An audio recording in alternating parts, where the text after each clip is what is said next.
Bom dia a todas e todos que estão entrando pelo YouTube também. Agradecer a presença de todos e de todas. Esse é o nosso primeiro webinário com o tema das prerrogativas da advocacia. Um grande desafio a todos nós conseguirmos organizar esse evento online,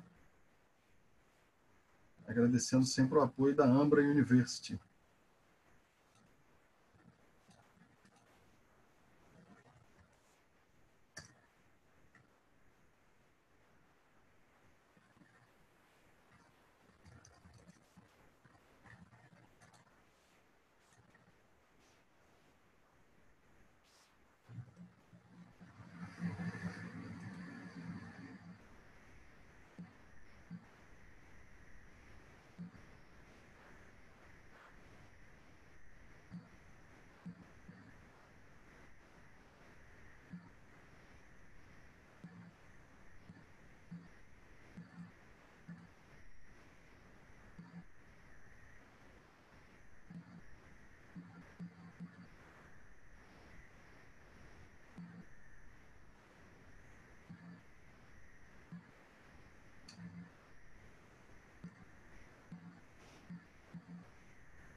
Alfredo, você está me ouvindo? É para poder desbloquear a Maíra. A doutora Maíra já entrou, só que ela entrou como participante. Para poder desbloquear o som e o vídeo dela, por gentileza.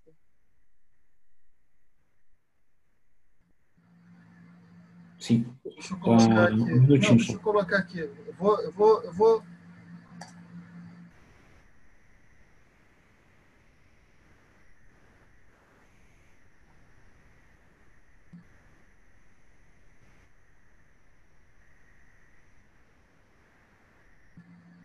Não, passando outro link para ela. Maíra, estou te dando outro link aqui. O link, mesmo link que eu entrei. Ela já entrou já. Entrou? Quer dizer, ela saiu agora, eu acho, mas se ela entrou como Eu participante, acho a gente que consegue mudar. a Vanessa não, a Vanessa não está constando aqui, não.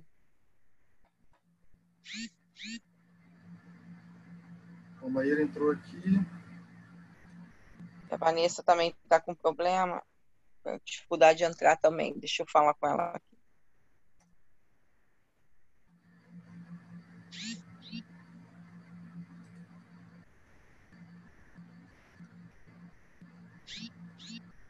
Agora sim, agora estou aqui. Estão me ouvindo? Sim, Estou ouvindo sim, doutora Maíra. Bom Então tá. Então dia, agora obrigada bom por aceitar dia. nosso convite. Obrigada. Bom dia, Angélica. Prazer estar aqui novamente com esse tema. Bom dia, Carolina, Gustavo. Vamos aguardar. Então, a Vanessa deve estar com o mesmo problema que eu. A gente já estava aqui, só que eu não conseguia, né? A gente estava usando um link não de palestrante. Eu já passei o mesmo link para ela também. Então, acho que tá tudo certo. Eu vou dar uma ligadinha para ela para ver Vanessa se está ela... entrando, já está entrando já. Entrando? Ah, então tá. Eu estava falando com ela. Então tá.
Opa, não, ela estava entrando e...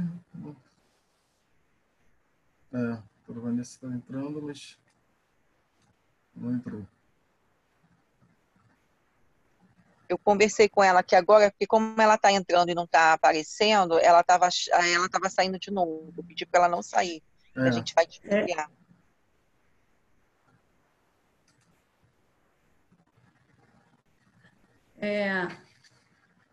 Eu queria pedir desculpas a todos que talvez eu não possa ficar muito depois do horário, porque eu tenho uma outra reunião.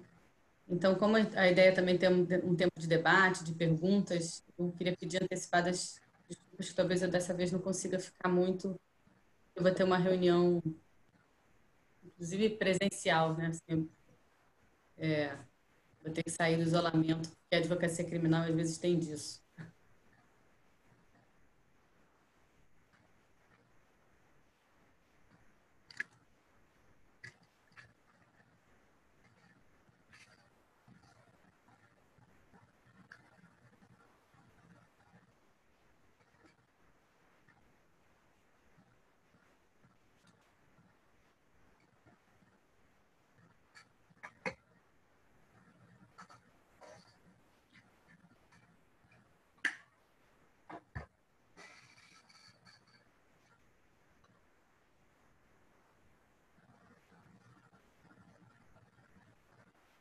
Ela está dizendo que entrou, mas não está aparecendo o nome dela na lista aqui como participante.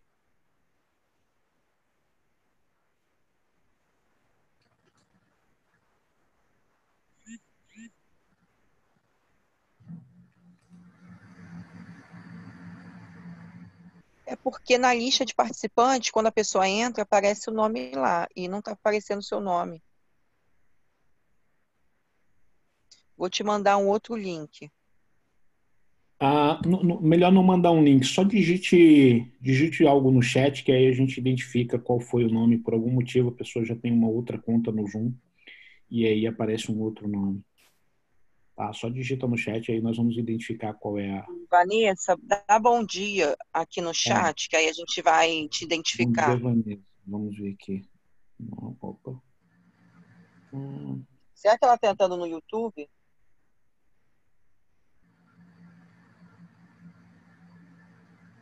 Você mandou o link para ela, não mandou, Gustavo? Sim, sem dúvida. Estou mandando aqui. Já mandei algumas vezes.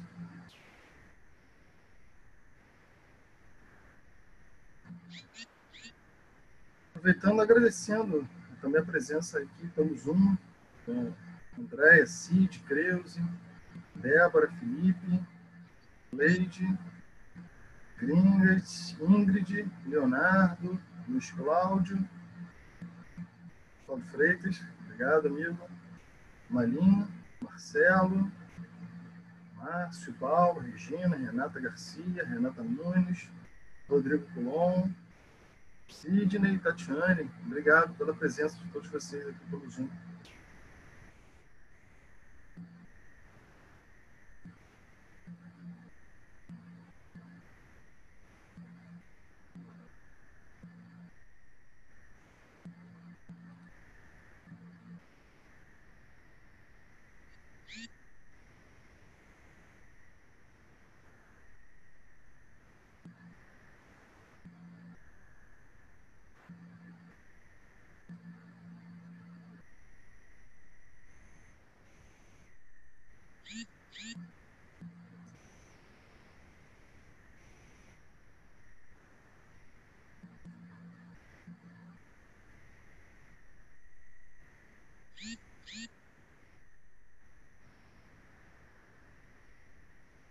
Só um pouquinho de paciência, os colegas, porque a internet, a gente está se habituando ainda a essa vida virtual, né? Essas plataformas, então acontecem essas coisas realmente. Para quem está assistindo pelo YouTube, peço um pouquinho mais de paciência. A gente está as questões da internet, as questões tecnológicas, né? Então, Gustavo, será que não seria o caso da doutora Angélica começar, e também vai fazer um aspecto geral da lei, crítico, e aí depois a Vanessa, aí depois eu falo, e depois a Vanessa, a gente inverte um pouquinho a ordem. Vamos investir, porque inicialmente. o tempo já está adiantando. Né? Pode... E aí a Vanessa, depois que entrar, fala. Isso. Então, talvez não faça sentido eu começar, poderia fazê-lo, só porque vou falar sobre um aspecto mais específico. A doutora Angélica vai falar de linhas gerais da lei, talvez para uma análise lógica do nosso debate, talvez faça mais sentido. A doutora Angélica começar, depois a doutora Vanessa finaliza também. Aqui presente no nosso painel, doutora Maíra, doutor Gustavo Proença, doutora Vanessa, Ambra University e Carolina. Seria isso, só para não esquecer o nome de ninguém. Isso. Então vamos lá. Pode ser assim? Carol, então vamos... Como decidirem. Então tá, vamos Pode começar. ficar à vontade, gente. Eu agora vou ficar só aqui assistindo. Agora vocês, o Gustavo conduz aí o painel com vocês, tá bom? Maravilha. Obrigada mesmo por aceitar o nosso convite. E realmente eu sei que vai ser um painel excelente pela competência das colegas. Maravilha. Obrigada. Peço que as colegas desliguem o microfone, né, à esquerda embaixo, deixar o microfone mutado enquanto a gente falar, né?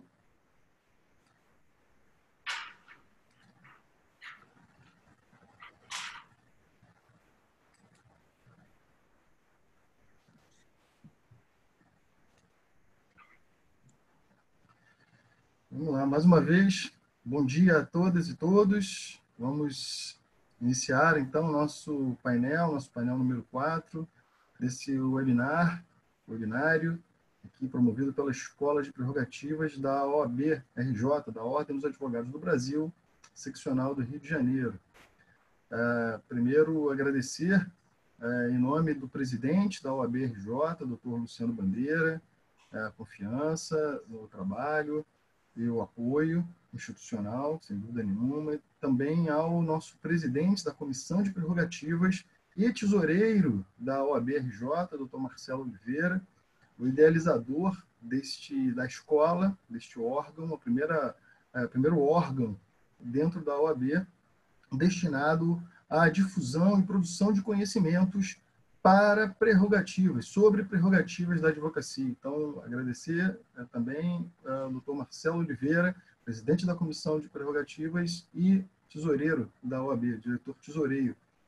E a escola, o nome da Escola de Prerrogativas, agradecer também a doutora Carolina Lima, que é a nossa diretora-geral, eu sou Gustavo Proença, vice-diretor e coordenador, um dos coordenadores acadêmicos da Escola de Prerrogativas. Bom, agradecendo ainda ao apoio da Ambra University, sem esse apoio seria muito mais complicado realizar esse evento, e dizer que todas as palestras, quem perdeu as palestras, os outros painéis, estão disponíveis no canal do YouTube da Ambra University. E agradecer as nossas palestrantes, as pessoas que vieram aqui voluntariamente, as doutoras com grande tempo e serviços prestados ao mundo jurídico. Então, agradecer a doutora Maíra Fernandes, doutora Angélica Glioshi, doutora Maíra advogada, doutora Angélica Glioshi, promotora, Rio de Janeiro, e a doutora Vanessa Ribeiro, também advogada, criminalista, que já está entrando aqui para participar. Então, sem mais delongas, então, eu vou passar a palavra, então, direto para a doutora Angélica Glioshi. Doutora Angélica Glioshi, bom dia, doutora Angélica. Bom dia, muito obrigada. Doutora Angélica é promotora de justiça, titular do 15º GCRIM, Juizado Especial Criminal, aqui no Rio de Janeiro. É membro do GAESP, órgão do Ministério Público. É mestre em Direito, em sua inserção acadêmica, mestre em Direito pela Universidade Gama Filho, professora palestrante da EMERGE, Escola de Magistratura aqui no Estado do Rio de Janeiro, também da Associação, da Fundação Escola do Ministério Público, FEMPERJ, dentre outros. É professora também convidada em diversos cursos de pós-graduação, na UERJ, na Universidade do Estado aqui do Rio de Janeiro, e professora de cursos preparatórios, como o Glioche e o SERS. Doutora Angélica Glioche, muito obrigado por ter aceitado o convite aqui da OAB e da Escola de Prerrogativas. Seja muito bem-vinda e lhe passo imediatamente a palavra. Bom dia. Bom dia. Inicialmente, eu queria agradecer muitíssimo a Escola de Prerrogativas da OAB, aqui, Rio de Janeiro, pelo convite de me chamar para fazer parte aqui dessa palestra, desse webinário, né, que está acontecendo nesse momento. Quero dizer que podem sempre contar comigo, né, para qualquer palestra, qualquer ajuda do ramo acadêmico, né? Muito obrigada. Queria agradecer ao Dr. Gustavo Proença, aqui presente, que fez a apresentação a mim, e agradecer, em nome do Dr. Gustavo Proença, a todos os advogados, presidentes da OAB, tesoureiro, que o senhor comentou aí, não é isso? Dr. Marcelo Oliveira, Dr. Luciano, enfim, todos os advogados aqui presentes. O faço em seu nome, Dr. Gustavo Proença. Quero agradecer também aqui, né, mais uma vez, está aqui presente ao meu lado, a doutora Maíra Fernandes, né?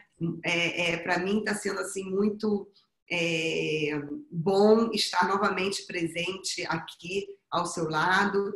Também agradecer a Ambra University, né, que está dando aí todo apoio, fazendo aí o nosso canal do YouTube, né, para quem quiser acessar, né, as palestras através do canal do YouTube da Ambra University. Queria agradecer também aqui a doutora Vanessa Ribeiro, doutora Carolina Lima, enfim, muito obrigada por me chamarem para fazer parte desse evento.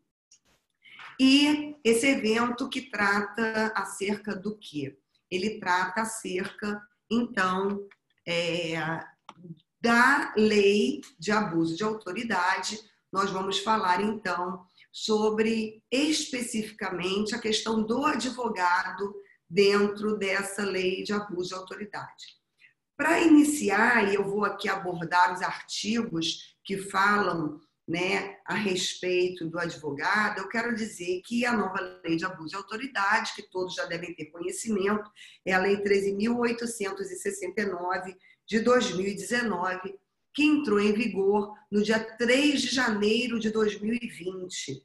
Teve um prazo de vacatio legis, conforme artigo 45 da Lei 13.869. E essa lei, ao entrar em vigor, ela revogou expressamente a lei anterior, que era a Lei 4898 de 65. A Lei 4898 de 65, a lei de abuso de autoridade anterior, que já até falava sobre o advogado, mas falava de uma forma mais ampla, no artigo 3º, letra J, que mencionava que constituía crime contra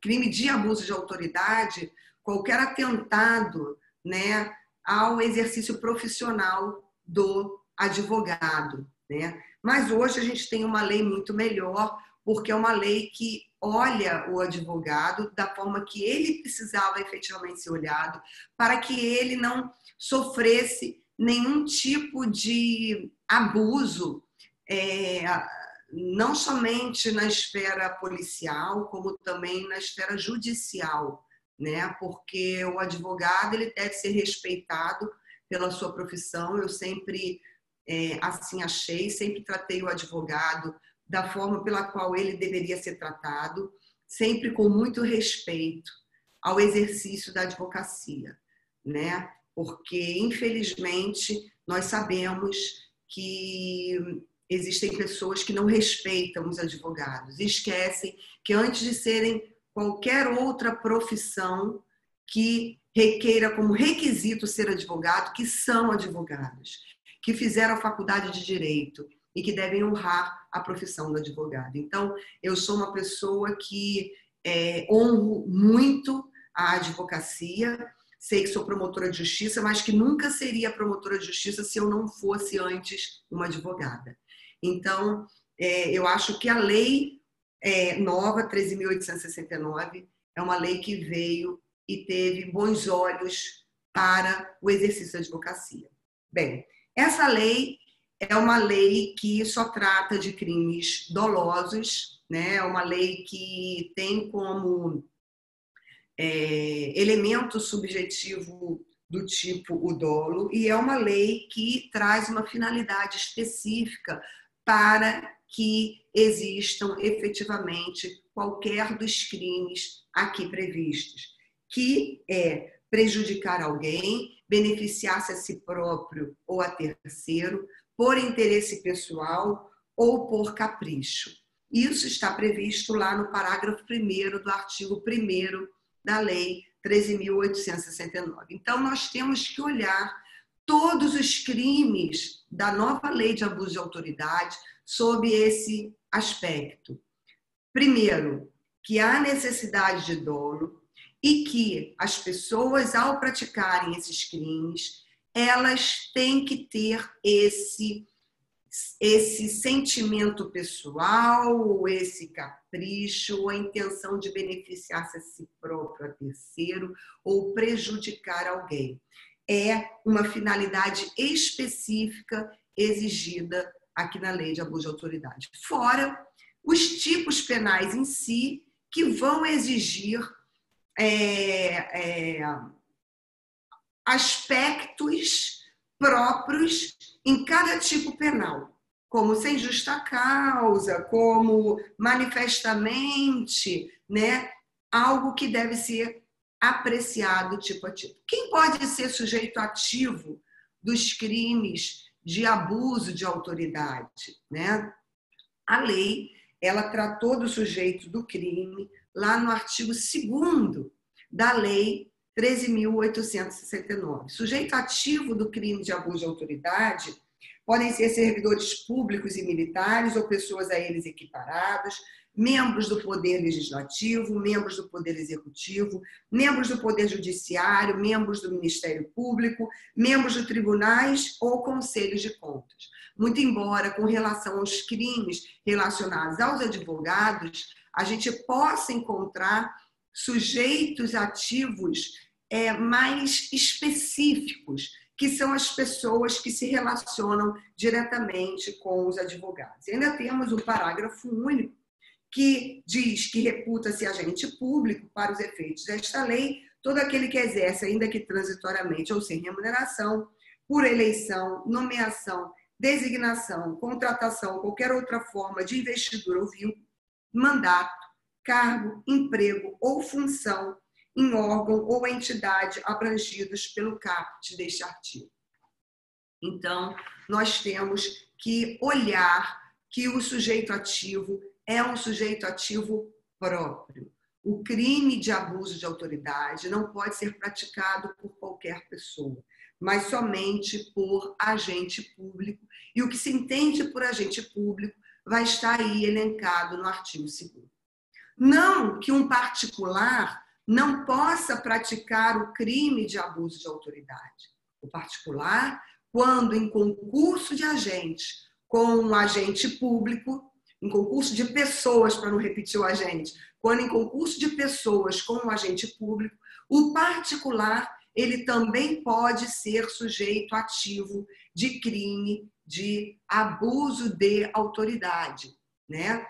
Lembrando do que dispõe o artigo 30 do Código Penal, que prevê que, como ser autoridade, agente público, é elementar dos tipos de abuso de autoridade, sempre que isso entrar na esfera de conhecimento do agente, isso vai poder se comunicar, muito embora não se comunique as circunstâncias de caráter pessoal, conforme o artigo 30, por ser elementar.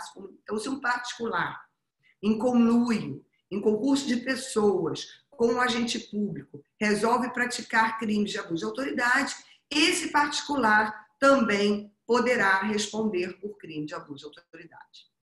Bem, aspectos bem gerais são esses que eu queria inicialmente abordar sobre a nova lei de abuso de autoridade, para poder agora, então, entrar em todos os artigos da lei de abuso de autoridade que mencionam a figura do advogado, né? Então, quais são os crimes da nova lei de abuso de autoridade que vem a falar da figura do advogado?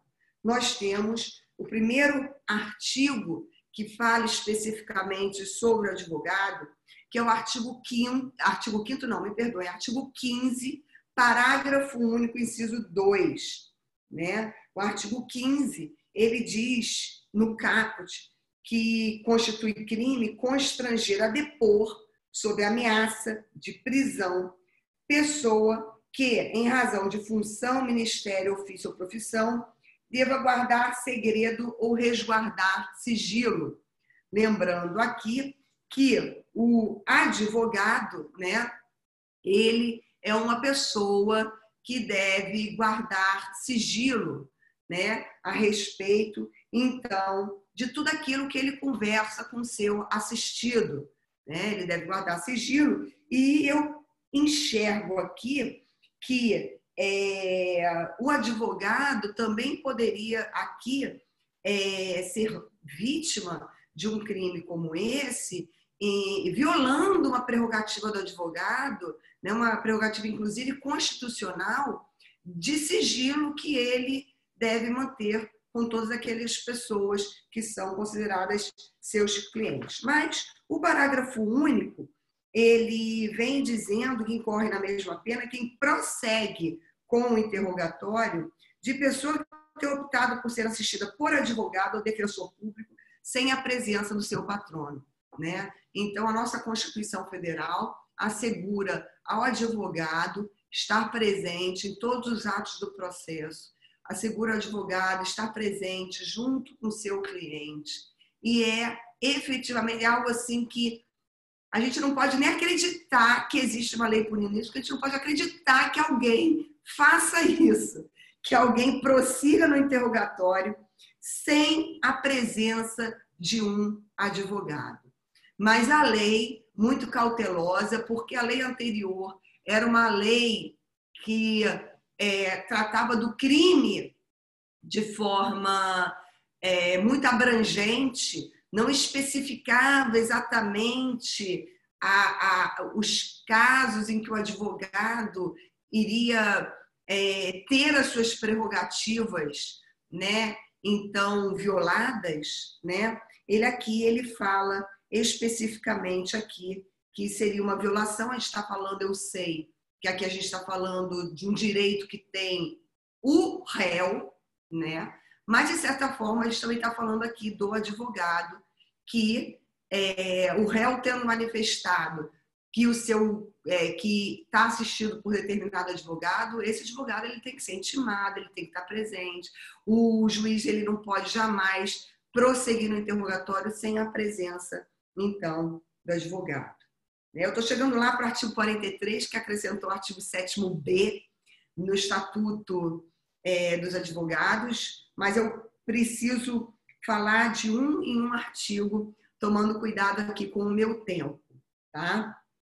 O segundo artigo, que vem falando aqui sobre a figura específica do advogado, é o artigo 20, dizendo que impedir, sem justa causa, a entrevista pessoal e reservada do preso com o seu advogado. Mais uma vez, um direito do réu, mas um direito do réu em que há a presença do advogado. Como pode eu ter aqui, né, a violação desse direito, né, do advogado de falar reservadamente e pessoalmente com seu cliente? Isso faz parte, então, é um direito que o advogado tem de falar, né, pessoalmente, reservadamente, com o seu cliente, e um direito que o réu tem também. E isso aqui constitui crime previsto no artigo 20, como também o parágrafo único prevê que incorre na mesma pena quem impede o preso o réu solto ou investigado entrevistasse pessoal reservadamente seu advogado ou defensor por prazo razoável antes da audiência judicial e de sentar-se ao lado e com ele comunicar-se durante a audiência, salvo no curso de interrogatório ou no caso de audiência realizado por videoconferência. Então, várias prerrogativas do advogado que estão aqui presentes e que, se não observadas, vão constituir crime, não somente porque violam essa prerrogativa do advogado que ele tem de sentar-se ao lado do seu cliente, mas também o direito que o réu tem para poder exercer a sua ampla defesa. E a ampla defesa a gente só faz como? Com a presença do advogado. Isso aqui é muito importante, porque eu já ouvi casos em que o advogado fica cerceado em audiências de falar com o advogado pessoalmente e reservadamente. Pode falar aí na frente? Não, ele não pode falar na frente. Por quê? Porque o réu, às vezes, ele quer confessar, às vezes ele quer falar alguma coisa, né, que ele não quer que o promotor ouça, ele não quer que o juiz ouça, né, e ele tem esse direito de falar reservadamente com o seu advogado, então. E isso aqui é muito bom. Eu acho que, inclusive, veio de forma expressa por termos aí vários casos relatados em que havia violação, né? Tem 2 minutos para falar com o seu advogado. Não, o advogado tem que ter o tempo razoável, porque muitas vezes ele não conseguiu conversar com o seu cliente antes. E é um absurdo que se inicie uma audiência sem que eu possa, então, deixar que o advogado se entreviste com o seu cliente. Então, artigo 20 também e 20, parágrafo único, veio também em bom momento. Também temos que falar aqui do artigo 32. O artigo 32 que diz: negar ao interessado, seu defensor ou advogado, acesso aos autos de investigação preliminar, ao termo circunstanciado, ao inquérito ou qualquer outro procedimento investigatório de infração penal, civil ou administrativa, assim como impedir a obtenção de cópias, ressalvado o acesso a peças relativas à diligência em curso, ou que indique a realização de diligências futuras, cujo sigilo seja imprescindível. Também vejo esse artigo 32 importantíssimo. Por quê? Porque existe uma paridade, essa que é a verdade, né? Entre todas as pessoas, entre delegado de polícia, entre promotor de justiça, entre advogado, né? Tem que ter uma paridade, né? Esconder os autos para poder tirar vantagem, isso é feio e é criminoso, né? Além de feio, imoral, é criminoso, né?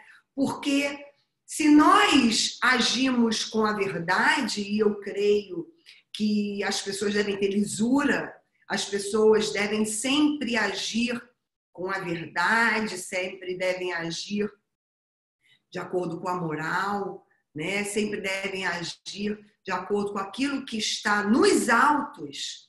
Por que negar o acesso aos autos ao advogado, né? O advogado, ele tem que defender o seu cliente.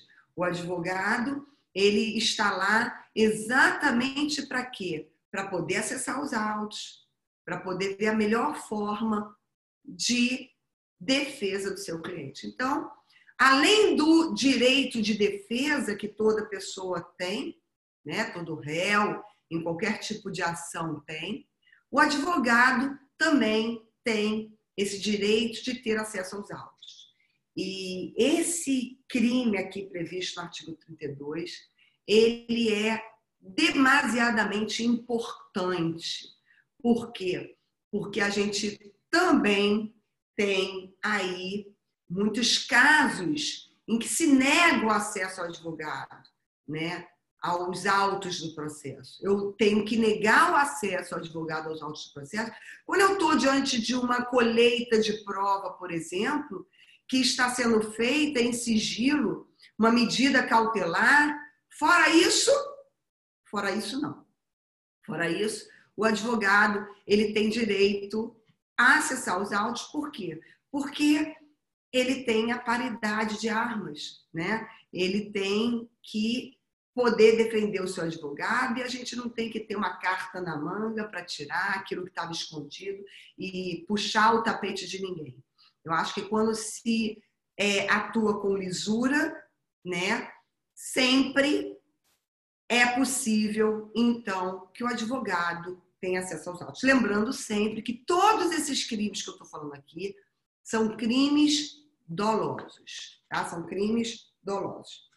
Por fim, nós temos que trazer aqui o artigo 43 da Lei de Abuso de Autoridade. Já estou partindo para o final, tá? Já estou concluindo. O artigo 43, que acrescenta aí o artigo 7º-B ao Estatuto dos Advogados da Lei 8.906, de 94, e acessa, e eu estou aqui com essa lei aqui, né? O artigo, então, 7º-B, ele vem dizendo o seguinte, né? Acrescentado, então, pela nova Lei de Abuso de Autoridade. Constitui crime violar direito ou prerrogativa de advogado, previsto nos incisos 2, 3, 4 e 5 do caput do artigo 7º desta lei. E trata do quê? Da inviolabilidade de seu escritório ou local de trabalho, bem como seus instrumentos de trabalho, de sua correspondência escrita, eletrônica, telefônica e telemática, desde que relativa ao exercício da advocacia, comunicar-se com seus clientes pessoal e reservadamente, mesmo sem procuração, quando eles se acharem presos, detidos ou recolhidos em estabelecimentos civis ou militares, ainda que considerados incomunicáveis, comunicar-se com seus... ter a presença de representantes da OAB, quando preso em flagrante por motivo ligado ao exercício da advocacia, para a lavratura do auto respectivo, sob pena de nulidade, e nos demais casos, a comunicação expressa à seccional do OAB, não ser recolhido preso antes da sentença transitada e julgado, senão em sala de Estado Maior, com instalações e comodidades condignas, e, na sua falta, em prisão domiciliar. Eu já fiz algumas operações policiais pelo Grupo de Atuação Especial ao Combate ao Crime Organizado, GAECO, e sempre que a gente precisava entrar em algum escritório de advocacia, né, a gente o fazia respeitando essa prerrogativa que hoje, que bom que isso é previsto como crime. Já seria, eu queria lembrar, pela lei anterior, mas a lei anterior era ampla. Agora, a lei atual, ela coloca expresso isso, que constitui crime, né? Lembrando que interceptações telefônicas de advogados, somente se o advogado for o investigado.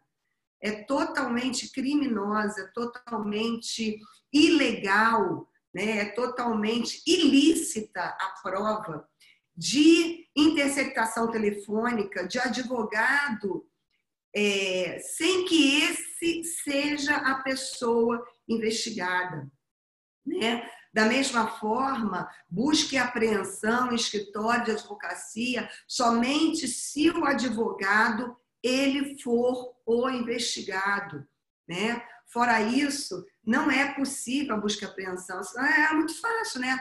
Eu quero prender fulano. Peraí, vamos lá. Vamos interceptar o telefone do advogado, vamos lá pegar o que está lá na pastinha do advogado, vamos tirar todas as provas, né? Isso aí não pode. Então, isso aí já era criminoso, é óbvio. Mas hoje a lei está de parabéns. A lei de abuso de autoridade, assim eu vejo. Por quê? Porque ela deixou expresso. Ela deixou expresso aquilo que eu entendo que nem expresso precisaria estar, por tão claro e patente que seria uma violação. Mas que bom que está expresso, porque assim as prerrogativas do advogado, elas então serão preservadas. Foi um aspecto geral, eu já estou aqui além um pouco do meu tempo, peço desculpas, era sobre isso que eu queria falar e agradeço mais uma vez a presença aqui, poder fazer parte aqui desse grupo.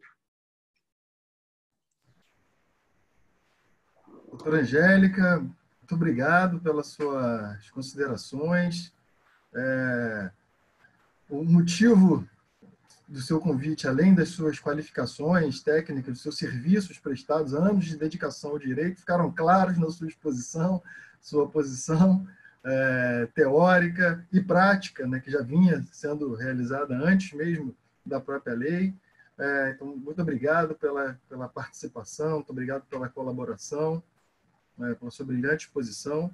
E eu vou passar imediatamente, e o tempo foi preciso, a senhora cravou ali nos 20 minutos, então eu vou passar agora imediatamente a palavra para a doutora Maíra Fernandes.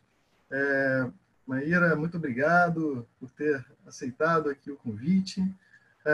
Doutora Maíra Fernandes, ela é advogada criminal aqui no Rio de Janeiro, mestre em Direito e pós-graduada também em Direito pela UFRJ, é coordenadora do IBCCRIM, na seccional aqui do Rio de Janeiro, na seção Rio de Janeiro do IBCCRIM, que é o Instituto Brasileiro de Ciências Criminais, e é vice-presidente da Associação Brasileira de Advogados Criminalistas, a ABRACRIM, a seção da ABRACRIM no Rio de Janeiro, a ABRACRIM RJ.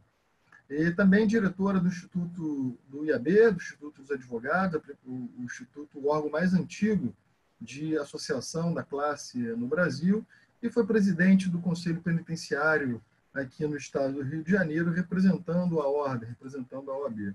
A doutora Maíra está tendo uma agenda grande nesse tempo de quarentena, não só pela advocacia criminal, eu também, como criminalista, entendo, mas muito demandado em lives, assim como a doutora Angélica Gliossi também, sempre participando em lives, em entrevistas aqui online.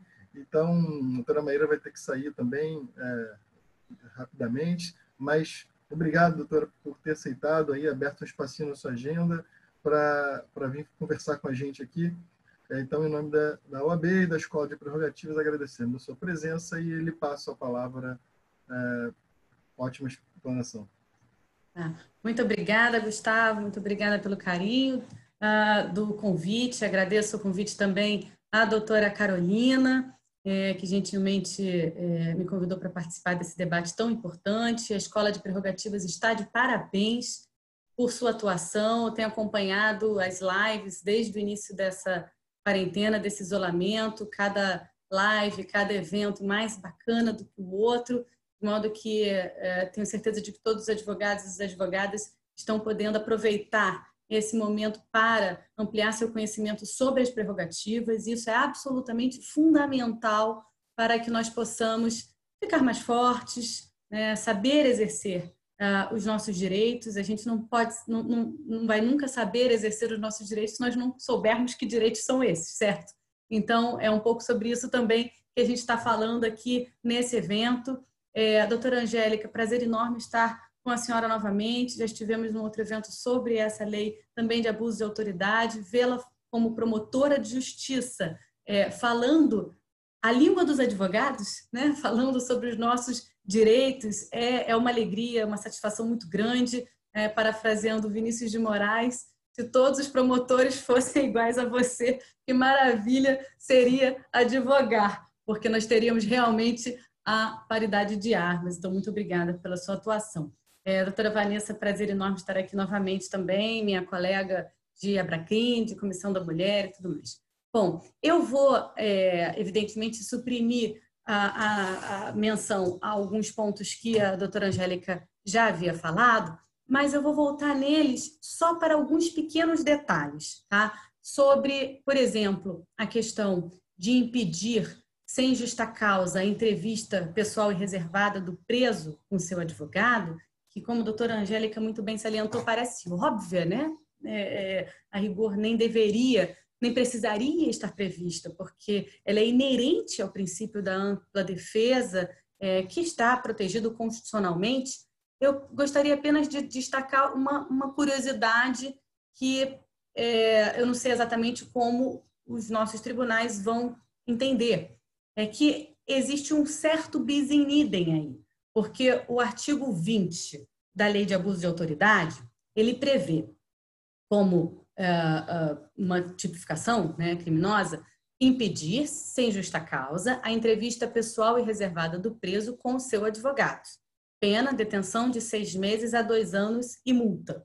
E aí traz o parágrafo único que a doutora Angélica tinha mencionado: incorre na mesma pena quem impede o preso, o réu solto, o investigado, de entrevistar-se pessoal e reservadamente com seu advogado ou defensor por prazo razoável antes da audiência judicial e de sentar-se ao seu lado ou com ele comunicar-se durante a audiência, salvo no curso de interrogatório ou no caso de audiência realizada por videoconferência. Eu vou querer voltar sobre essa história de videoconferência já. Mas aí, esse é o artigo 20 da lei. Só que acontece que a Lei de Abuso de Autoridade, ela também mudou o próprio Estatuto da Advocacia em várias passagens, né? E no artigo, ela passou a prever um item que passou a ser o 7B. Na verdade, o nosso Estatuto já trazia como direito do advogado, no artigo 7º 3, comunicar-se com seus clientes pessoal e reservadamente, mesmo sem procuração, quando esses se acharem presos, detidos ou recolhidos em estabelecimentos civis ou militares, ainda que considerados incomunicáveis. Então, essa previsão, ela continua tendo no artigo 7º, inciso 3, e ela já existia antes da lei. Só que a lei trouxe o artigo 7º-B, que diz: constitui crime violar direito ou prerrogativa de advogado previstos nos incisos 2, 3, 4 e 6 do caput do artigo 7º, e traz como detenção 3 meses a 1 ano e multa. Então, observem que o artigo 20 trouxe bem específica a questão da violação à prerrogativa de se comunicar com o cliente preso. O artigo 7º-B traz muito específico: constitui crime violar direito ou prerrogativa de advogado previstos nos incisos 2, 3, 4 e 5. Só que 3 era aquele que eu já tinha falado para vocês, que é o justamente de entrevistar-se reservadamente com o preso. As penas são diferentes. A pena do artigo 20 da Lei de Abuso de Autoridade, já falei com vocês, é de 6 meses. A pena começa com 6 meses. A do artigo 7º-B é de 3 meses a 1 ano e multa, né? Então, a do 20 é 6 meses a 2 anos e a do artigo 7º-B de 3 meses a 1 ano. Então, tem uma questão aí que é interessante para saber como é que vai prevalecer o entendimento disso. Em tese, o que for mais benéfico para o réu, né? Que é uma regra geral. Mas não deixa de ser interessante mostrar que isso está mais do que registrado, por mais de um artigo. Então, assim, não vai poder haver desculpa para essa proibição de entrevista reservada. A gente sabe muito bem também que, na verdade, ainda que essas coisas estejam previstas, não raro, as autoridades, elas mostram um problema daquele momento, assim, né? Um problema para a implementação do direito. Só que a gente precisa lembrar que esse artigo ele tem que ser lido também conjuntamente com outras prerrogativas que os advogados têm. Tá? Então, por exemplo, o advogado já tem no inciso 6 a prerrogativa de ingressar livremente nas salas, mesmo além dos cancelos que separam a parte reservada aos magistrados, nas salas e dependências de audiências, secretarias, cartórios, ofícios de justiça, serviços notariais e de registro, e no caso de delegacias e prisões, mesmo fora da hora de expediente, independentemente da presença de seus titulares. Então, chegou o advogado lá na delegacia: doutor, você não pode entrar aqui, não. O delegado não está aqui.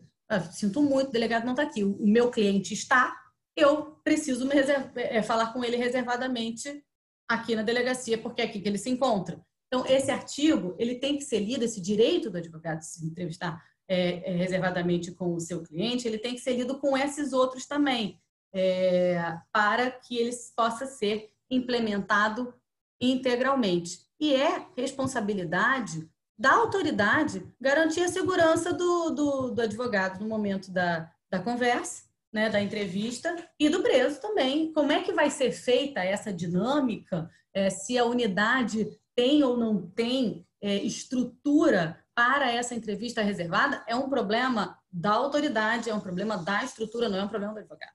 Tá? Então, isso não pode ser utilizado como desculpa para o não cumprimento da prerrogativa do advogado, mas a gente sabe que na prática isso acontece muito, tá? Eles falam que não há segurança para realizar a entrevista entre o defensor e o advogado, não há meios de fazer isso, não há local apropriado. Bom, então que arrume o local apropriado. Não há local apropriado na unidade, então vai ser na sala do diretor. Sinto muito, mas essa prerrogativa ela precisa ser exercida, tá? Porque o bem jurídico está em jogo é muito importante, que é assegurar a ampla defesa do réu, preso, acusado, detido. Tá? Então, isso não pode ser desconsiderado, é um princípio constitucional e por isso, a gente precisa conseguir implementar isso na prática muito fortemente. A gente sabe que agora mesmo, nesse momento de pandemia, esse é um direito que está sendo muito restrito, várias unidades colocando muitas dificuldades para essa entrevista do preso com o seu advogado. Tá? E a gente precisa realmente conseguir valer as nossas prerrogativas profissionais. Tá? Um sujeito ativo é um crime próprio, né? Pode ser praticado por qualquer agente público, tá? Mas a gente sabe que o foco principal são a Polícia Federal, Civil, Militar, os magistrados, os diretores de penitenciárias, os agentes penitenciários, que são os que vão estar com esse contato mais forte para impedir ou permitir esse acesso do preso ao seu cliente. Tá? E o sujeito passivo é diretamente o preso, acusado, investigado, detento, né? E indiretamente o advogado ou defensor. Tá? Então, esse me parecia uma observação importante para fazer de acréscimo às manifestações da doutora Angélica. Sobre o acesso à íntegra das investigações, também, que a doutora Angélica pontuou bem, eu também tenho um acréscimo para fazer, na verdade, só de prática, assim, de experiência da advocacia. Está aí uma coisa difícil de conseguir, muitas vezes, o acesso. Essa publicidade dos atos processuais e das investigações, na verdade, ela não é nova, né? Beccaria já falava disso, né? No livro dele, lá dos delitos e das penas, né? Que sejam públicos os processos. Vigora a questão da publicidade dos atos processuais, mas a gente sabe que ter esse acesso aos autos de investigação ainda é uma dificuldade muito grande para o advogado. Não raro, os advogados acabam sabendo de atos processuais, por incrível que pareça, pela imprensa e não pelos próprios autos de investigação ou os autos judiciais. Isso acontece muito em grandes operações, aconteceu muito na Lava Jato, vários advogados reclamavam que eles não conseguiam ter acesso a informações nessa intrincada teia processual aí que era a Lava Jato, né, um maxi processo, e aí de repente vinha uma notinha de jornal de um colunista com um dado que os advogados eram pegos de surpresa porque não tinham tido acesso a essa informação e que não era necessariamente uma informação, como a doutora Angélica falou, a única exceção a isso são aquelas informações que realmente têm que ser sigilosas por conta da investigação em si, para garantir a cautelaridade, né? Então, óbvio, não vai ser dado acesso ao advogado uma informação de que o seu cliente será grampeado. A gente sabe disso, né? O bom senso também já nos diz. Mas é muito comum, infelizmente, omitir-se do advogado informações que ele precisaria ter acesso para poder responder, para poder o seu cliente trazer documentos aos autos, para realmente conseguir fazer uma petição de resposta. Às vezes a investigação está indo por um caminho que pode ser perfeitamente esclarecido se o advogado conseguir ter acesso aos autos. Eu tive a experiência muito ruim de um caso de que toda vez que eu ia na Polícia Federal para tirar cópia da investigação, para ter acesso aos autos, ele estava sempre parado, permanentemente parado. E quando eu pegava, o delegado não me negava acesso aos autos. Ele me dava acesso, só que eu via lá, a última folha era parada há milênios.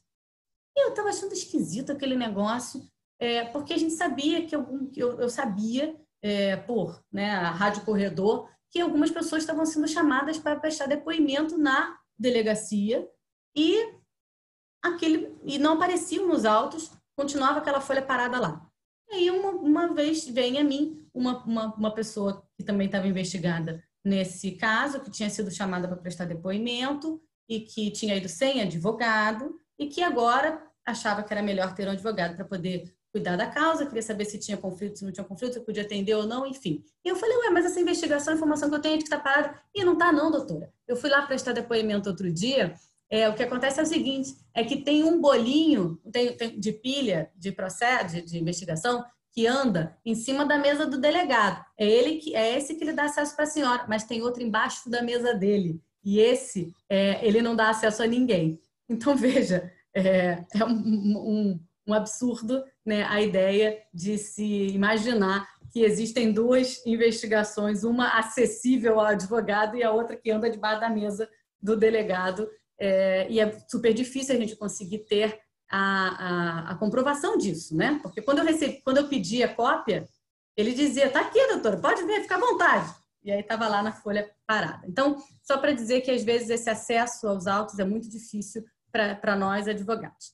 Agora, passando por uns outros pontos da lei, eu gostaria de chamar a atenção para um item muito importante dos advogados, das advogadas terem em mente. A doutora Angélica tinha comentado no início da fala dela, mas acho que é importante reforçar de quem é o sujeito ativo, né, desse crime de abuso de autoridade. Né? É sujeito ativo do crime de abuso de autoridade qualquer agente público, servidor ou não.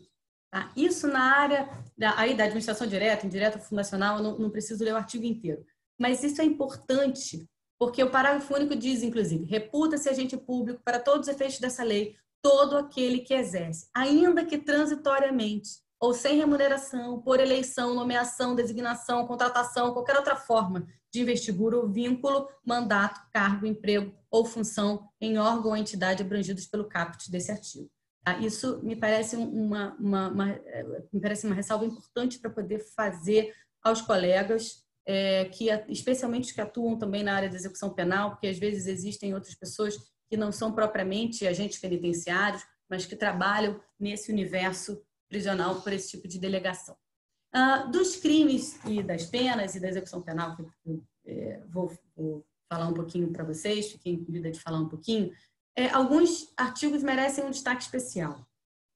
O primeiro, que fala contra a banalização da privação de liberdade. Né? O artigo 9 traz que comete o crime de abuso de autoridade aquele que decretar medida de privação de liberdade em manifesta desconformidade com as hipóteses legais. É claro que esse é um artigo que suscita polêmica, tá? Porque, obviamente, o delegado, o promotor, o juiz, eles fazem uma avaliação aí sobre a necessidade de prisão ou não, e essa avaliação jurídica é prerrogativa deles, mas o que eu entendo é que o artigo veio tentar diminuir a banalização da prisão e da manutenção dela, ainda que legal. Tanto é que o parágrafo único traz que incorre na mesma pena aquela autoridade judiciária que, dentro do prazo razoável, deixa de relaxar a prisão manifestamente ilegal, deixa de substituir a prisão preventiva por medida cautelar diversa, né, ou conceder liberdade provisória quando manifestamente incabível, deixa de deferir liminar ou ordem de habeas corpus quando manifestamente cabível. O que se quer evitar é realmente essa banalização das prisões ilegais, desfundamentadas, uma substituição de qualquer medida pela prisão. Hoje é muito grave o cenário que nós temos de que os processos começam com a prisão. Né? Quando eu comecei a advogar, o cliente era intimado a prestar depoimento na delegacia E a gente levava o cliente para prestar depoimento, ele levava documentos, ele esclarecia, ele tinha tudo ali. A gente podia preparar uma petição, eventualmente, ou separar os documentos mais importantes para ele levar para esclarecer, inclusive contribuir para as investigações, e não raro as investigações até terminavam mesmo com um bom relatório, justamente porque a questão ali posta inicialmente foi esclarecida. Então, muitas vezes, o próprio promotor não oferecia denúncia, uma vez que explicadas. Hoje, à vista de qualquer suspeita, né, às vezes existe um iniciozinho de investigação, imediatamente é solicitado. Busca e apreensão na casa da pessoa, leva tudo, leva todos os documentos, leva telefone, leva lá, e não raro, prisão temporária. Nós temos uma realidade que não temos mais a condução coercitiva, por decisão do STF, mas as conduções coercitivas foram, na prática, muito substituídas por prisões temporárias. Então, o processo começa com o sujeito preso, com todos os bens apreendidos, e com todos os documentos apreendidos, e não raro, quando você vai conversar com ele, ele fala assim, mas você tem como provar? Fala assim, doutora, eu fiz isso sim, eu fiz esse trabalho, eu tenho esse documento. Tá, como é que eu consigo isso? E foi apreendido. Né? Então, é bem difícil. Assim, as investigações começam hoje muito difíceis e muitas vezes essas prisões temporárias depois sequer são convertidas em prisões preventivas, ou mesmo as investigações às vezes começam dessa forma e demoram 3 anos para serem concluídas, justamente porque não tinha nada inicialmente e começa com esse grande estardalhaço. Então, acho que esse artigo ele veio para tentar evitar a banalização das prisões. Tem um artigo muito importante também que fala que comete o crime de abuso de autoridade aquele que deixa injustificadamente de comunicar prisão em flagrante à autoridade judiciária no prazo legal. Isso é bem importante também, na mesma lógica que deixa de comunicar a execução de prisão temporária ou preventiva à autoridade, e isso é fundamental porque nós, inclusive, temos hoje as audiências de custódia, essa necessidade de levar o preso ao conhecimento do magistrado e de avaliar a regularidade dessa prisão. Tá? Então, comete o crime de abuso de autoridade é aquele que prende e não comunica a prisão, que realmente parece bem óbvio.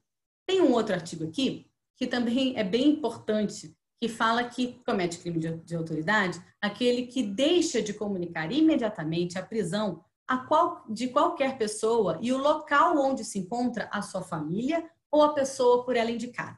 Isso é bem interessante. Quando a gente vê aqueles filmes americanos, né, a gente vê logo no início, qualquer filme desse policial e tal, quando o sujeito é preso, olha, o senhor tem direito de permanecer calado e de procurar o seu advogado. Bom, isso não existe só em filme americano, né? Está na nossa Constituição Federal. O direito da pessoa ser assistida por um advogado ou por um parente ou por uma pessoa da sua família está na nossa Constituição Federal. Só que, infelizmente, não é, na maior parte das vezes, autorizado a pessoa a fazer isso pelos mais variados motivos. Tá? Primeiro, porque, não raro, não se deixa na delegacia o preso usar o telefone de um advogado ou um familiar.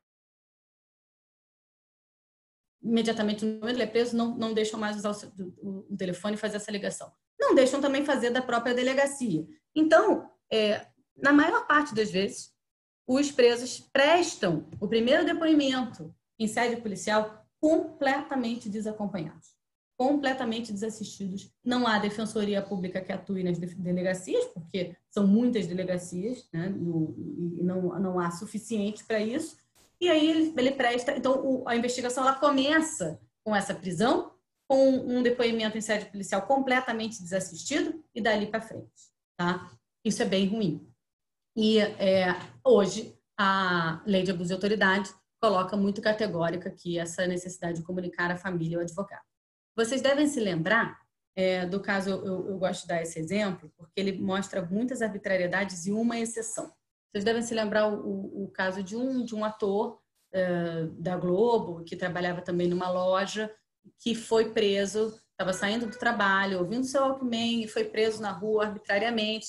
Ele era um rapaz negro e tinha acontecido um crime na região. Colocaram a vítima dentro do carro, a polícia colocou a vítima dentro do carro, foram fazer uma ronda na região para ver se achavam o assaltante e viram o Vinícius passando na rua, aquela tática de polícia de perguntar, foi ele? A vítima só se lembrava que tinha sido um rapaz negro de blusa preta, o Vinícius deu azar de ser um rapaz negro de blusa preta, andando naquele lugar, saindo do trabalho, foi colocado no chão, mão para trás, etc. Aquele estardalhaço que é feito normalmente no momento da prisão, foi levado para a delegacia. O que mudou um pouco a situação do Vinícius? É porque a ele foi permitido dar um telefonema. Ele ligou para os pais, que levaram comprovante de residência, comprovante de trabalho, ele começou a conseguir fazer uma mobilização, né, de todos os seus colegas, deu visibilidade ao caso, soube-se onde ele estava preso. Então, tudo isso acabou mudando por conta do contato que ele fez com a sua família, que ficou sendo a voz fora da prisão. Tá? Quando a pessoa é presa e sequer pode ligar para o seu advogado e seus familiares, não raro os familiares só vão saber da prisão um tempo depois. Parênteses, no caso de mães, isso é especialmente grave, porque todas as vezes que, enquanto eu estive no Conselho Penitenciário, todas as vezes que eu fui inspecionar uma unidade masculina em dia de visita, os presos perguntavam dos seus processos. Quando eu ia inspecionar uma unidade feminina em dia de visita, as presas, especialmente as de porta de entrada, isso era ainda mais cruel, elas perguntavam, doutor, o que aconteceu com o meu filho? Porque ela saiu de casa de manhã, foi presa, o filho não sabia o que aconteceu com a mãe não sabia o que aconteceu com o filho. Sabe? Isso fere, inclusive, tratados internacionais de direitos humanos, dos quais o Brasil é signatário, fere as regras de Bangkok, que dão os direitos da presa de falar com a sua família. As regras de Bangkok, ela vai além dessa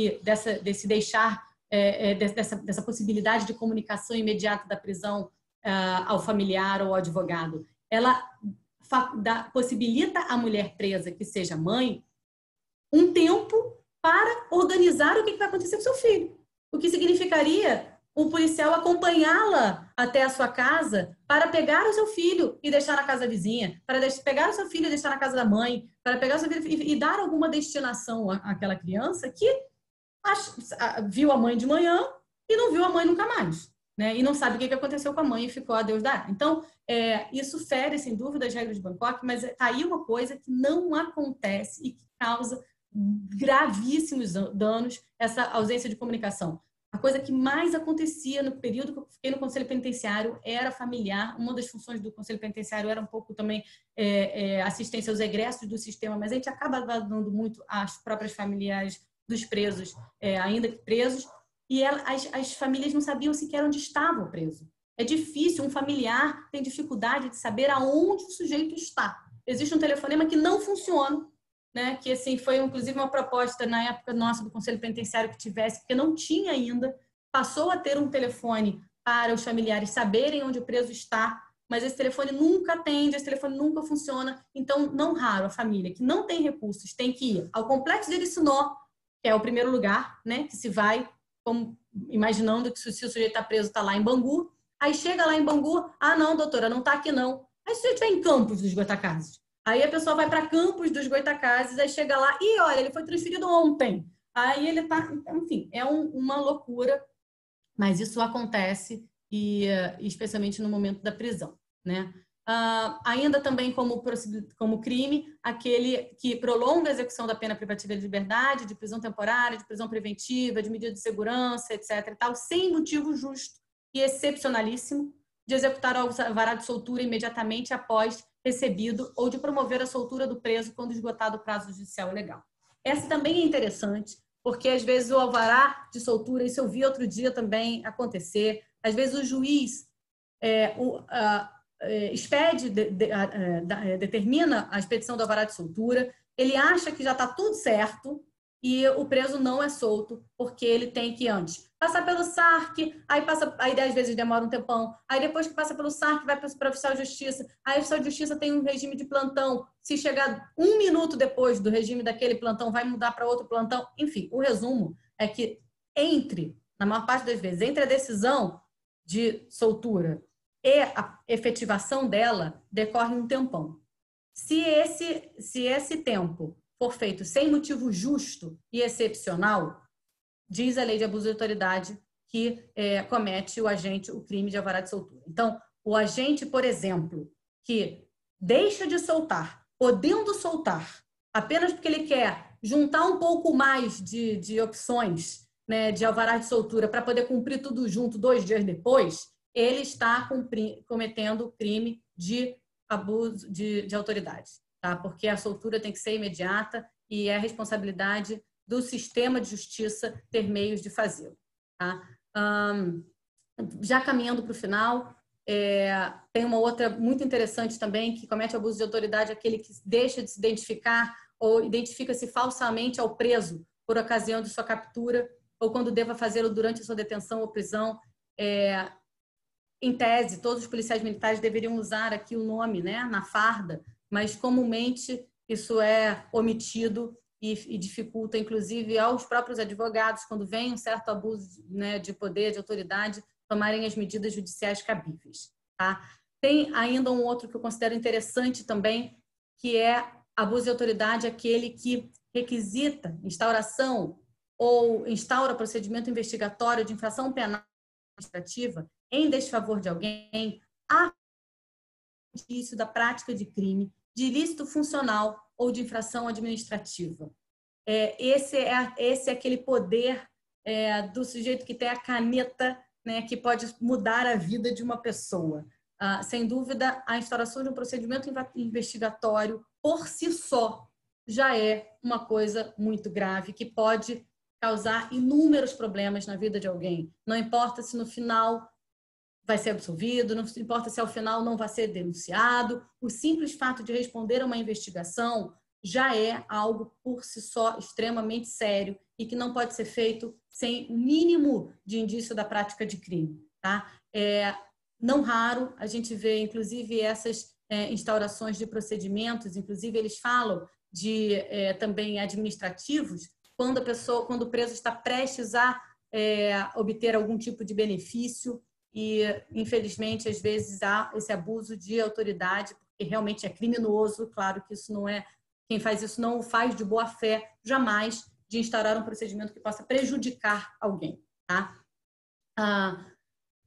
Caminhando mesmo para o final, fica bem óbvio também o abuso de autoridade daquele que pratica métodos de interrogatório que não sejam os previstos em lei. Né? Infelizmente, a gente não pode deixar de reconhecer que, em algum momento, enquanto estamos conversando aqui, em algum momento no Brasil, alguém está sendo interrogado utilizando-se métodos de maus-tratos e de tortura.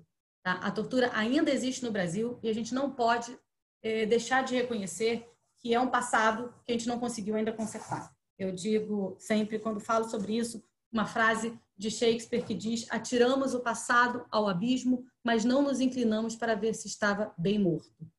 O passado que nós herdamos, na época ditatorial, em que as pessoas eram interrogadas, muitas delegacias de polícia por aí, em muitas unidades do sistema penitenciário, e a gente não pode deixar de enxergar isso. Não à toa, todas as vezes que a ONU, o Subcomitê de Prevenção e Combate à Tortura da ONU, vem ao Brasil, ele fala que nós precisamos combater o uso de maus-tratos e tortura. Sem dúvida é crime, existe tipificação específica, inclusive, sobre isso, sobre a tortura, mas é muito oportuno que a Lei de Abuso de Autoridade também tenha trazido isso de modo claro, para que a gente possa falar sobre isso, para que a gente possa falar que isso existe. Não à toa também, as audiências de custódia hoje possibilitam que o preso seja, logo após a prisão, submetido ao exame de corpo de delito, e também possa identificar os maus-tratos da tortura. Por isso são tão importantes as audiências de custódia. E, por fim mesmo, porque eu acho que eu já passei meu tempo, eu falei que ia falar da videoconferência lá no início da minha fala, e quase esqueço, mas lembrei agora. Na videoconferência, é muito importante que tenha um advogado ao lado do preso e um advogado ao lado do juiz, do promotor da audiência. Né? Porque só assim vai se conseguir realmente estabelecer a ampla defesa, porque é um momento ali único, mas que vai ser muito difícil o advogado, de lá de dentro da unidade, por exemplo, atuar bem da audiência, né, à distância por videoconferência. também é muito difícil que o advogado que está só na audiência, por videoconferência, presencialmente ao lado do juiz do promotor, consiga falar com o preso, como é que reservadamente, etc., para essa boa condução da audiência. Por essa dificuldade, eu acho que realmente a videoconferência, ela, mesmo com 2 advogados, mesmo garantindo-se esse direito, ela tem que ser medida absolutamente excepcional. Absolutamente excepcional. Ela não pode ser banalizada, especialmente na área criminal. O juiz precisa ver o réu, ele precisa sentir o cheiro do réu, ele precisa olhar nos olhos do réu, sabe? Isso é absolutamente fundamental. E aí eu termino deixando a dica de quem não viu, que assista o filme Justiça, que não é um filme novo, é um filme até antigo, da Maria Augusta Ramos, e que tem uma cena preciosa, é a cena inicial do filme, em que um juiz lê a denúncia para o réu, e o réu pergunta, você cometeu esse crime? E era um crime que o sujeito assalta uma casa, pula o muro e sai correndo, etc. Ele vira e fala assim, não, doutor, eu já estava aqui nessa minha condição. Ele fala, que condição? O juiz não tinha visto, não tinha reparado que o réu estava numa cadeira de rodas. Então, se presencialmente isso acontece, do juiz, às vezes, não olhar para o réu, imagina o que acontece numa videoconferência. Tá? Então, muito obrigada pela atenção de vocês e pela possibilidade de discutir isso. Estou à disposição. Um abraço. Obrigado, doutora Maíra, sempre brilhante nas suas explanações, nas suas colocações. Eu vou perguntar à doutora Angélica Gliotti se ela quer fazer alguma observação sobre a sua fala, nessa minha função aqui de mediador, coordenador do painel, e depois, se ela assim o fizer, depois nós abriremos, então, para algumas perguntas que estão chegando aqui, tanto pelo chat do Zoom, quanto pelo chat do YouTube. Então, vocês que estão assistindo podem elaborar as perguntas que eu vou formular aqui para as nossas panelistas. Doutora Angélica, então, quer fazer algum comentário aqui? O primeiro comentário é que a doutora Maíra realmente é maravilhosa. Eu adoro em suas colocações, muito firme em suas colocações. É apaixonante vê-la falar, porque a gente sente que realmente o advogado tem que ser assim, apaixonado por aquilo que faz. Então, quero parabenizá-la por toda essa paixão. Obrigada. Porque é muito bonito de se ver. É muito bonito de se ver. Eu vou fazer só uma colocação aqui, que realmente foi colocado aí, foi feita aí na sua início da sua fala, sobre o artigo 20 da nova lei de abuso de autoridade, né? E o artigo 7º-B do Estatuto da OAB, que foi acrescentado pela própria lei de abuso de autoridade. Como sempre, né? Nossos legisladores, assim, cometem essas coisas que a gente não acredita, né?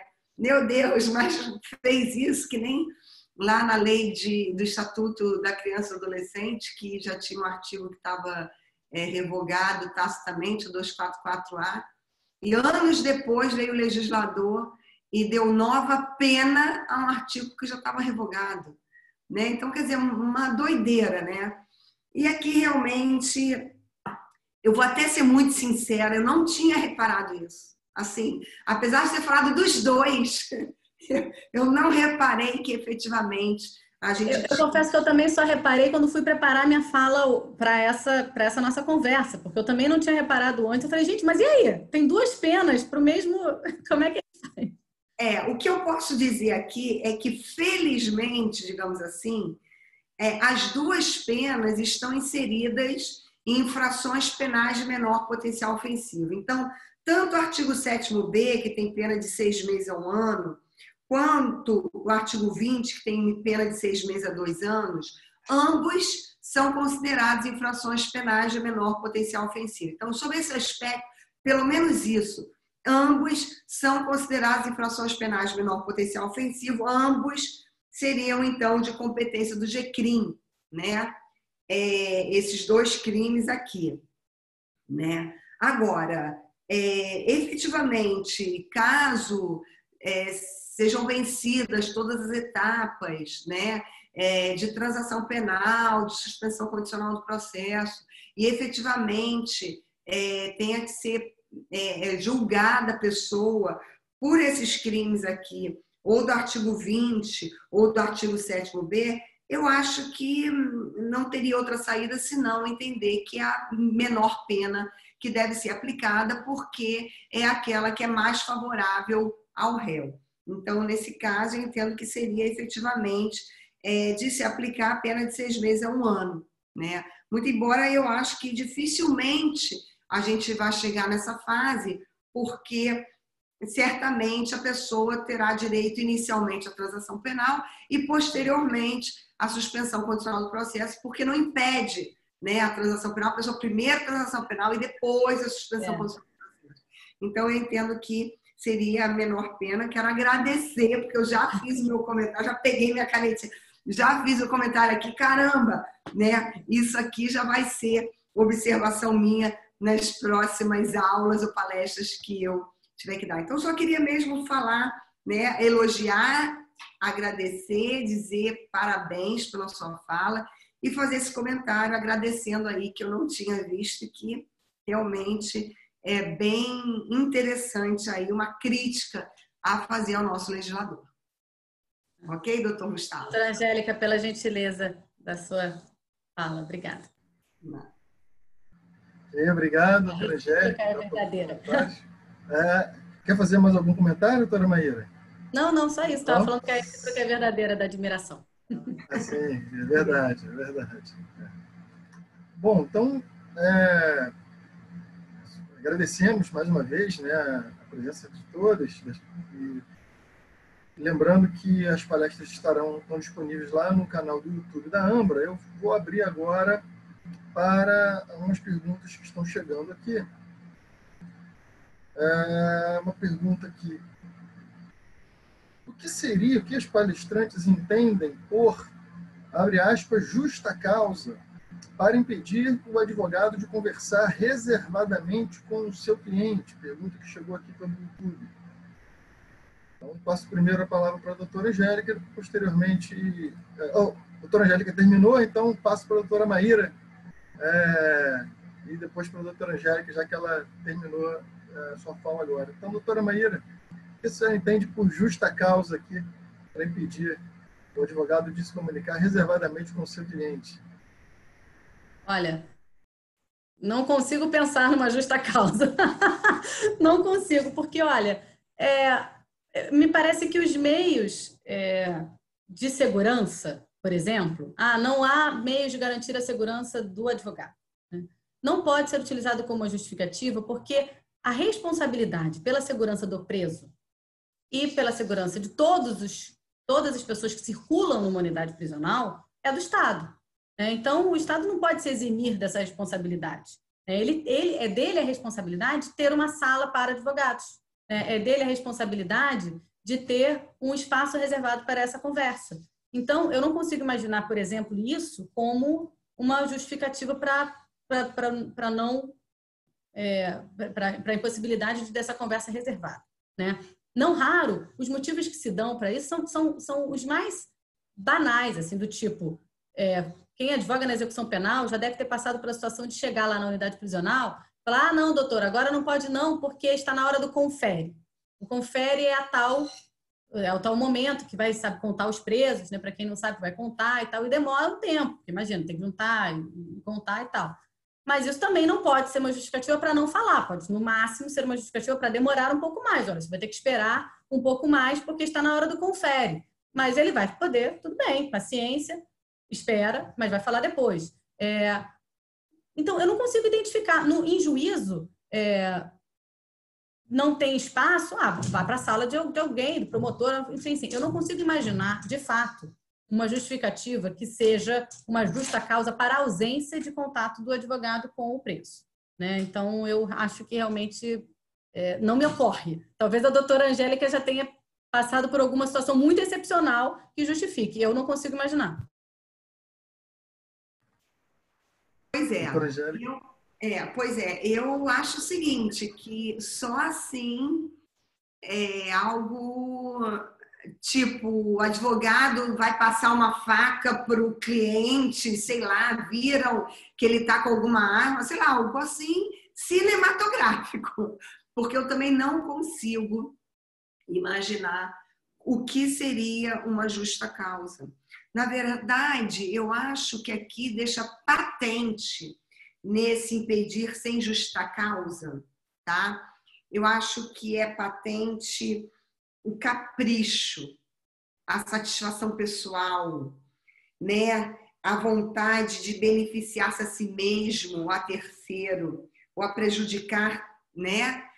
A pessoa do réu. Eu acho que isso aí, esse sem justa causa, só vem reforçar essa finalidade específica que está presente em todos os tipos penais. O capricho. Não, não vai falar agora não.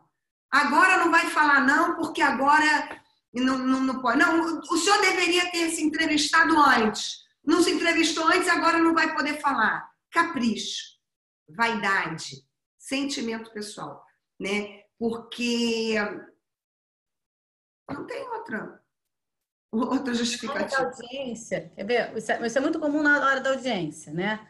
Porque, ou então dá aquele tempo muito pequenininho, né, doutora Angélica? Ó, 10 minutos, 5 minutos, porque a audiência já está aqui. Bom, se o preso só foi levado aquele momento para a audiência, porque ele antes estava preso, né? Só foi levado naquele momento, então ok, altera-se a ordem da pauta, tudo bem. Então, passa essa audiência para depois, faz-se uma outra audiência antes, enquanto isso o advogado conversa com o seu cliente e depois faz a audiência. Né? Então, a lógica que tem que prevalecer é a de que esse é um direito que tem que ser respeitado. Né? A exceção é exceção. Então, tem uma desconfiança muito específica, até essa coisa da arma, por exemplo, um exemplo, tem uma desconfiança muito específica porque recebeu uma denúncia ou não sei o que, passa o advogado por um detector de metais. Né? Então, assim, a lógica tem que ser do direito e não da exceção do não direito. Né? Então, acho que é por aí. É ficar com raiva. Se o advogado tem aquele direito e vai atrasar a pauta de audiências.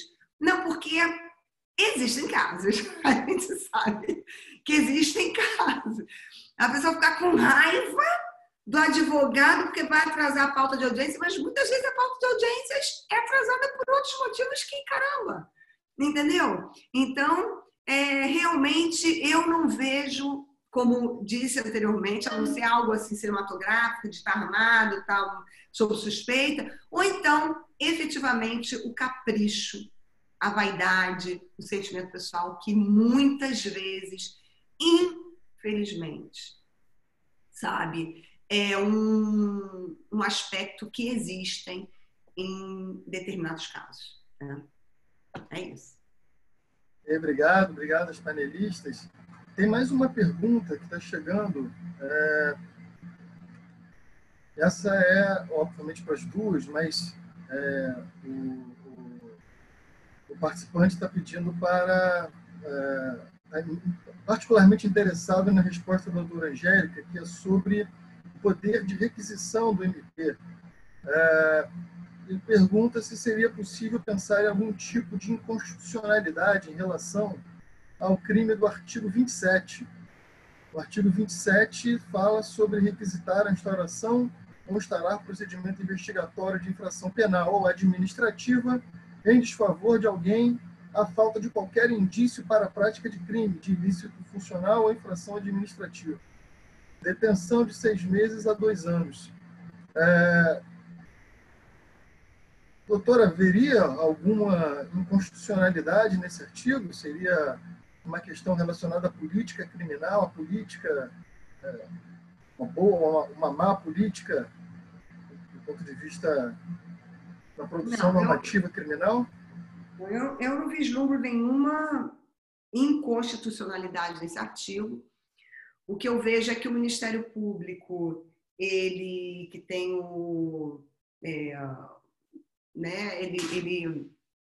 ele pode efetivamente requisitar instauração de inquérito, ele pode instaurar procedimento investigatório criminal, que são os chamados PICs, né?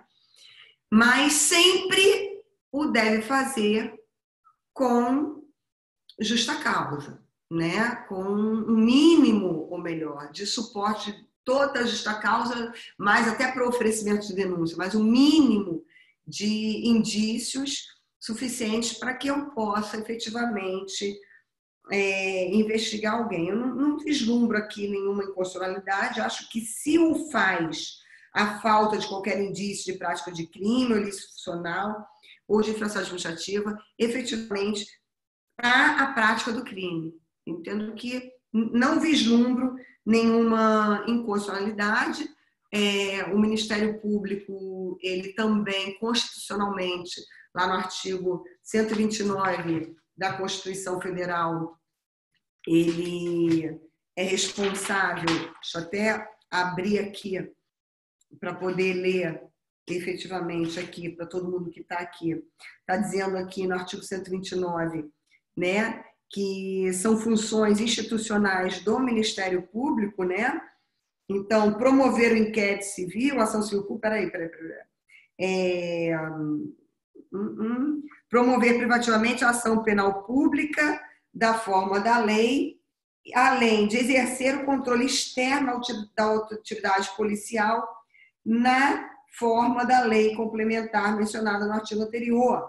Então, ele tem aí, né, o inciso, e esse inciso que eu estou falando é o inciso 7, né, o controle externo da atividade policial. Então, ele, nesse controle externo da atividade policial, ele pode, né, requisitar a instauração de uma investigação, né, pelo delegado de polícia, e se assim achar que não é possível, ele pode ele mesmo instaurar o procedimento investigatório, olhando aqui na parte penal, né, no aspecto penal. Além de poder também no aspecto de inquérito civil, também no que diz respeito às infrações também administrativas, mas no âmbito penal, né, também o COD, que é o ramo que eu mais atuo, né, e que eu só atuo, né, eu estou há 23 anos aqui na esfera penal. Eu já nem sei direito a esfera civil como é que é. Bem, mas enfim, não vejo nenhuma inconstitucionalidade, acho que o artigo veio bem, porque se há instauração de inquérito, né, ou requisitar a instauração de inquérito e a instauração de PIC sem o mínimo de indício, acho que realmente deveria ser crime mesmo. Então, não vejo nenhuma inconstitucionalidade, não. Obrigado, doutora Angélica. Então, assim, a hora foi certinha aqui, meio-dia. Vamos encerrar esse painel. Quero convidar as palestrantes e as pessoas que estão participando a participarem dos próximos painéis, né, agora à tarde e amanhã ainda. Agradecendo mais uma vez a doutora Angélica, doutora Maíra, muito obrigado por terem aceitado esse convite. E em nome do doutor Luciano Bandeira, presidente da Ordem dos Advogados do Brasil Rio de Janeiro, doutor Marcelo Oliveira, presidente da Comissão de Prerrogativas e tesoureiro da OAB-RJ, em nome da Escola de Prerrogativas, agradecemos as painelistas, agradecemos também a Ambra University, todo o apoio, todo o suporte da pessoa aqui do Alfredo Freitas, e a vocês que estão participando, assistindo e mandando seus comentários. Os comentários elogiosos aqui são vários, as painelistas, adorei, foi maravilhoso, então agradecemos, e esse é o esforço da nossa Escola de Prerrogativas, trazer sempre eventos com altíssima qualidade. O órgão de produção e difusão de conhecimento na área das prerrogativas. Então, continue com a gente. Um bom dia a todos e a todas. Até logo. Bom dia, até a próxima. Tchau. Até a próxima, gente. Muito obrigada mais uma vez.